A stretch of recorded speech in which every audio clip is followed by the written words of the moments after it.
Goeiemôre, Dok Matt wat praat. Op een stadium ry ek na 'n plek, maar die pad is vir my in totaliteit onbekend. En daar's nie mense langs die pad nie. En ek wonder by myself, waar sal die mense wees? Hoekom sien ek niks nie? En daar is ook nie borde op wat sê, inligtingsborde om te sê wat se roete om te gaan, hoe die pad verder loop nie. Kronkelpaaie sien jy nie, geen borde nie.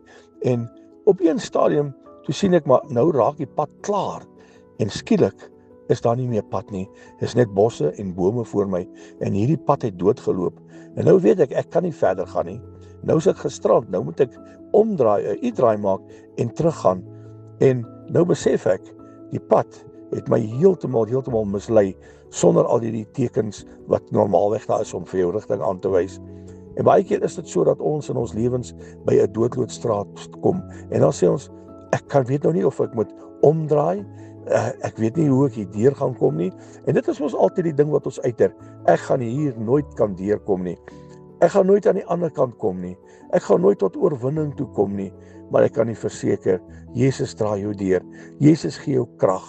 Daai doodloopstraat in jou lewe verander hy in 'n hoofweg. Hy verander heeltemal jou omstandighede. Hy verander jou situasie in 'n oogwink se tyd. Moenie bevrees raak as jy by 'n doodloopstraat in jou lewe gekom het en sê, nou weet ek nie meer nie. Ek kan nie links nie, ek kan nie regs nie. Voor my is dit so bebos. Voor my sien ek niks daarvoor aangaan nie. Maar ek kan nie verseker, Jesus maak 'n pad in die wildernis. Hy maak 'n pad in die woestyn. Hy dek vir jou in die woestyn. Hierdie groot God wat ek ken.